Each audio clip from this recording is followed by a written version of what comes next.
Assalamualaikum warahmatullahi wabarakatuh. Waalaikumsalam warahmatullahi wabarakatuh. Bagaimana kabarnya anak-anakku? Alhamdulillah luar biasa, semangat bunda. Luar biasa. Sebelum memulai pelajaran, marilah kita berdoa bersama-sama. Ketua kelasnya mana? Dibimbing berdoa. Minasyaitonirrajim. Bismillahirrahmanirrahim. Ighfirli wa liwalidayya wa lil mu'minina amin. Ya Rabbal alamin. Apakah ada yang tidak masuk? Masuk semua? Alhamdulillah.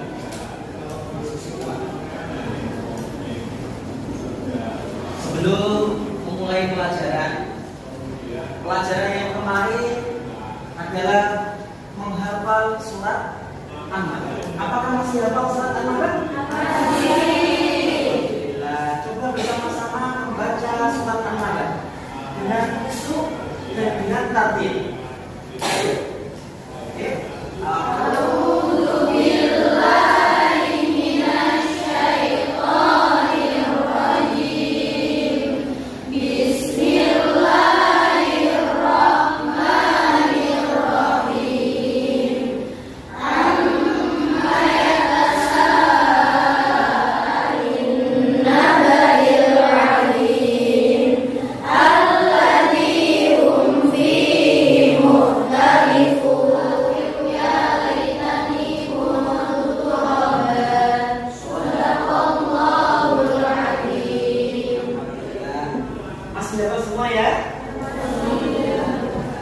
Hafalan jangan sampai terlupakan. Itu pelajaran yang kemarin. Pelajaran sekarang menerangkan tentang adab membaca Al-Quran dan adab berdoa. Di dalam bab 4 ini ada subbagian tentang adab membaca Al-Quran dan adab berdoa. Sebelum memulainya, saya ingin bertanya, apa pengertian dari adab itu? Yang tahu angkat tangan, apa adab? Nah, ini adab apa? Adab adalah budi pekerti lainnya. Adab apa? Tata cara hidup bermasyarakat. Alhamdulillah, bagus. Pengertian tentang adab bagus. Adab itu adalah tindak tanduk kita, tingkah laku kita kepada sesama, kepada makhluk hidup, kepada ciptaan Allah, itu juga termasuk. Sekarang saya bertanya tentang Al-Quran. Al-Quran apa? Kalamullah. Alhamdulillah, Al-Quran apa? Pegangan hidup seorang muslim. Al-Quran mukjizat Rasulullah. Ada lagi? Al-Quran apa?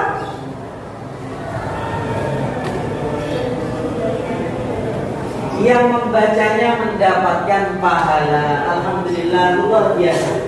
Secara harfiah, Al-Quran adalah kalamullah yang diturunkan kepada Nabi Muhammad SAW melalui malaikat Jibril untuk pegangan umat kita, umat Rasulullah SAW.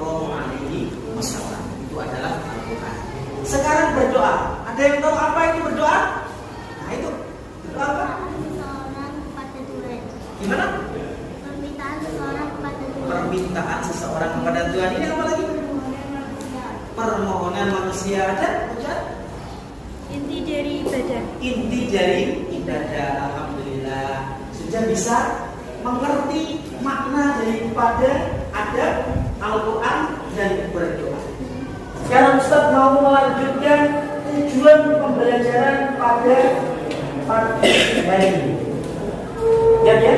Tujuan pembelajaran satu, menghayati adab membaca Al-Quran dan adab berdoa. 4, mendemonstrasikan adab membaca Al-Quran dan adab berdoa. Sebelum Ustaz memulai ke pokok bahasan, yakni adab membaca Al-Quran, Ustaz akan memberikan beberapa keutamaan mempelajari Al-Quran. Adapun Al-Quran Karim adalah firman Allah yang tidak mengandung kebatilan sedikit pun.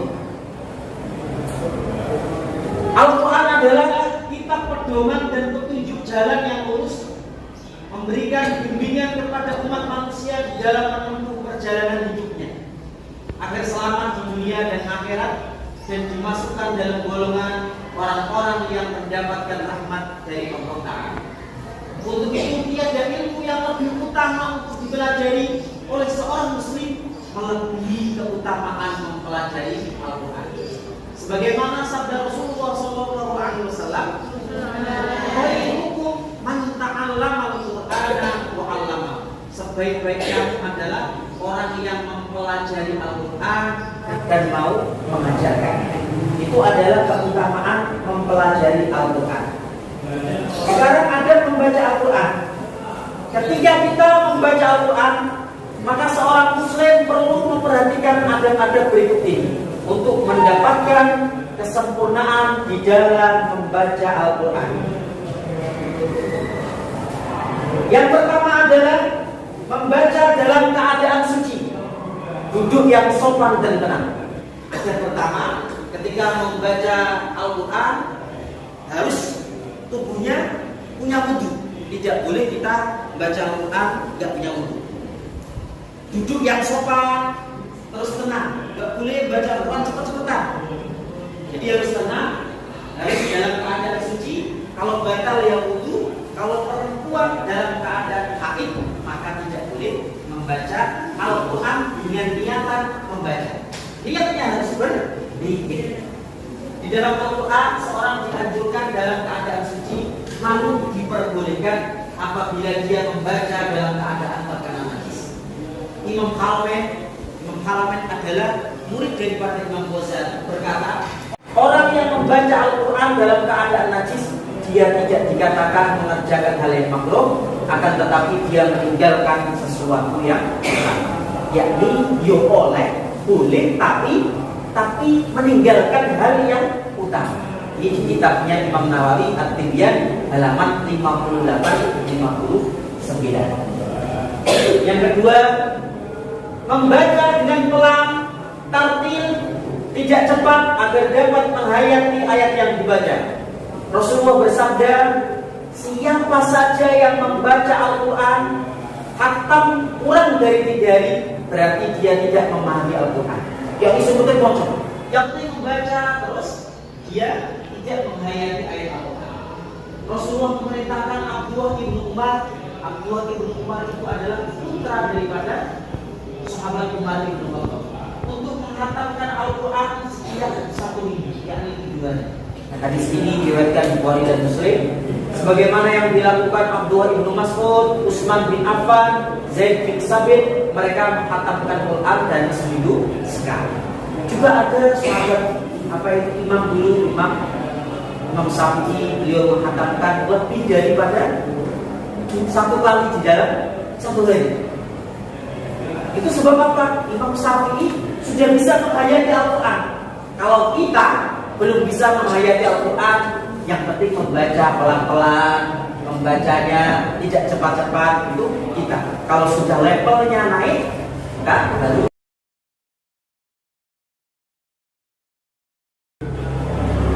Yang nomor 3, membaca Al-Quran dengan khusyuk. Allah Ta'ala menjelaskan sebagaimana dari sifat-sifat hambanya yang soleh, yakni di dalam surat juz 15, surat Al-Isra, mereka menyungkur atas muka mereka sambil menangis mereka dan bertambah khusyuk. Namun demikian tidak disyariatkan bagi seorang untuk pura-pura menangis dengan tangisan yang dibuat-buat. Tidak boleh sambil menangis-nangis, membacanya ditangis-tangiskan, itu tidak boleh. Dia menangis karena kita memahami makna daripada Al-Quran. Makna daripada Al-Quran. Nomor 4, membaguskan suara ketika membacanya. Zainul Quran bi aswatikum. Kalau ngaji pakai lagu. Di dalam hadis yang lain dijelaskan termasuk umatku, tidak termasuk umatku orang yang tidak melakukan Al-Quran. Tidak diakui umat yang Rasulullah. Orang ketika membaca hanya membaca, tidak dilakukan.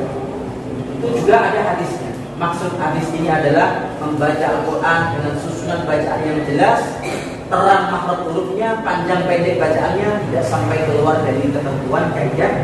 Jadi ketika kita membaca Al-Quran harus sesuai yang ditentukan oleh Rasulullah. Yang kelima adalah membaca Al-Quran dimulai dengan ta'awudz. Membaca Qurannya dimulai dengan ta'awudz. A'udzu billahi minasyaitonir rajim. Itu arti daripada ta'awudz. Dalam bahasa yang lain namanya al-isti'adzah. Isti'adzah itu ta'awudz. Allah Subhanahu wa taala berfirman yang artinya bila kamu akan membaca Al-Quran, mintalah perlindungan kepada Allah dari godaan setan. Fa idza qara'tal Qur'ana fasta'id billahi minasyaitonir rajim. Dalam Qur'annya, fa idza qara'tal Qur'ana fasta'id billahi minasyaitonir rajim. Membaca Al-Quran dengan tidak mengganggu orang yang sholat. Ketika ada temannya sholat, kita baca Al-Qurannya nggak boleh mengganggu. Ketika dalam keadaan sholat. Lalu lagi Rasulullah bersabda, ingatlah bahwasanya setiap dari kalian bermunajat kepada Rabbnya, maka janganlah salah satu dari kamu mengganggu yang lain, salah satu dari kamu tidak boleh bersuara lebih keras daripada yang lain. Jadi ketika kita membaca Al-Quran, jadi tidak boleh bahwa terlalu keras sehingga tetangganya merasa tersiksa. Ada yang ditanyakan? Bagaimana jika kita dalam keadaan tidak berwudu tapi kita membaca Al-Quran? Bagaimana jika kita tidak punya wudu kita membaca Al-Quran? Ada yang bisa menjawab?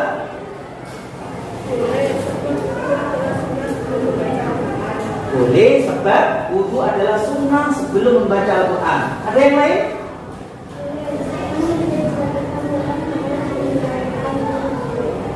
Alhamdulillah. Ada yang lain? Ada yang ditanyakan? Gak ada? Ada? Kita mengatakan Al-Quran tanpa tahu maknanya atau membaca dengan tahu maknanya tapi tidak akan dalam Ramadan. Bagaimana kita membaca Al-Quran tidak tahu maknanya tapi hatam, atau kita membaca Al-Quran tahu maknanya tapi kita nggak hatam? Ada yang bisa menjawab? Kita yang penting sering membaca Al-Quran dan menjadi cinta Al-Quran. Lebih baik membaca Al-Quran, yang penting hatam dulu. Ada teman kita yang lain? Kalau kita tadi, jika seorang tersebut membaca Al-Quran waktu belum tahu maknanya, tetap diistiqomahkan membaca Al-Quran, tetap harus istiqomah. Nanti lama-lama sambil mendalami isi dari bacaan. Sekarang Ustaz mau ngasih tugas untuk membuat kelompok yang baru tentunya ya. Kelompok ya. Nanti ada dari 3 kelompok maju satu-satu mengutarakan isi dalam diskusinya ya. Satu persatu ke depan.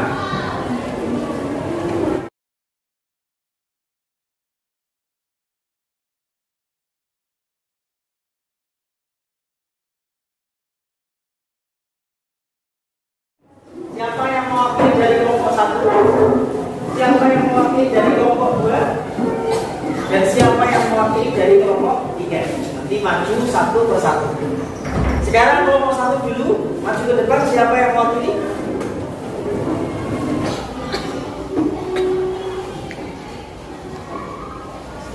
Dari hasil musyawarah dengan teman-teman bahwa kita sebagai seorang muslim mungkin sudah menjadi keharusan bagi kita untuk sering membaca Al-Quran, sebab ini sebagai bukti cintanya kita kepada Rasulullah dan bukti interaksi seorang kepada Allah.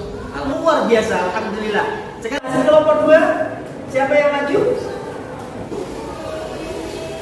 Dalam kelompok kami berkesimpulan bahwa bagi seorang yang baru bisa membaca, maka sudah menjadi sebuah keharusan untuk selalu membaca Al-Quran. Dan yang sudah lancar membacanya, bisa menjalankannya kesunahan-kesunahan sebelum membaca Al-Quran. Luar biasa, alhamdulillah. Kelompok 2. Kelompok 3.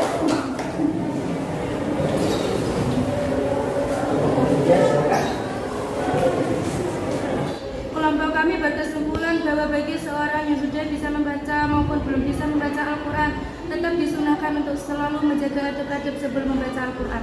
Alhamdulillah, luar biasa. Luar biasa, alhamdulillah. Ini adalah pembelajaran yang kita juga punya wawasan, mengembangkan wawasan kita, belajar kita agar lebih berkembang.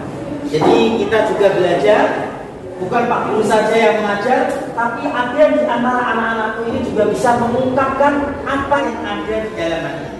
Yang penting berani. Sebelum pelajaran ini ditutup, bagaimana pelajaran pada pagi hari ini anak-anak? Enak? Paham ya? Sebelumnya apa pelajaran ini? Ada membaca Al-Quran dan ada berdoa. Jangan sampai lupa di rumah selalu membaca Al-Quran. Jangan sampai kita lupa membaca Al-Quran. Kita hiasi rumah kita dengan selalu membaca Al-Quran. Nanti sholat membaca Al-Quran. Dan jangan lupa kita mengerjakan adab-adab sebagaimana yang kita ajarkan, yang Ustadz ajarkan tadi, yakni harus berwudu dulu, tenang, baca ta'awud. Itu termasuk adab-adab yang sebelum kita membaca Al-Quran harus kita terapkan. Paham ya? Alhamdulillah. Pelajaran minggu depan kita akan memulai pelajaran dari sub yang lain, yakni adab berdoa. Tadi sudah menjelaskan tentang adab membaca Al-Quran. Besok kita akan jelaskan tentang adab berdoa. Sebelum Ustaz mengakhiri, ayo semuanya berdoa, pimpin ketua kelasnya.